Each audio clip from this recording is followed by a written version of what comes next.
The AFL has barred transgender footballer Hannah Mouncey from its women's competition, less than 24 hours before she was due to be drafted.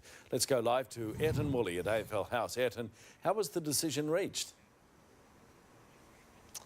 Well, Pete, it's a decision the AFL certainly hasn't taken lightly, and one they've also been heavily criticised for taking so long to make. But that decision was made after extensive testing of Hannah Mouncey by the league, and the league decided that she simply had a physical advantage that was too great over her AFLW rivals. She stands at 190 centimetres and 100 kilos. She would have been drafted tomorrow, hoping to become the first transgender footballer to play in that competition. Now, in a statement from the AFL reads in part, "We acknowledge Hannah's openness and cooperation. She has contributed to a process which will substantially inform the development of the AFL's transgender policy and procedure for future players at the elite level."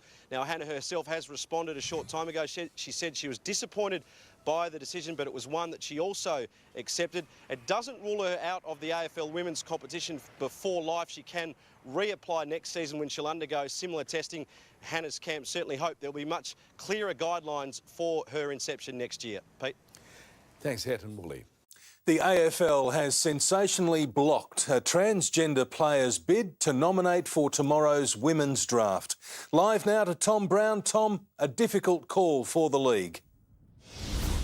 Good evening, Peter. That's right, it certainly was. It's a divisive decision less than a day from the women's draft. They've blocked Hannah Mouncey's application to play.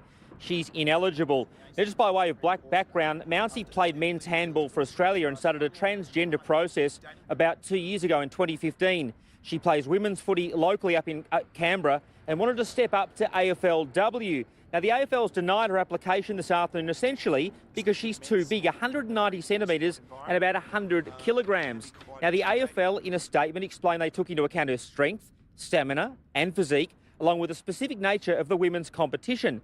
Now, Mouncey is reluctant to talk to Canberra, but she has said in a statement, while she's disappointed, she accepts the decision and the league's process.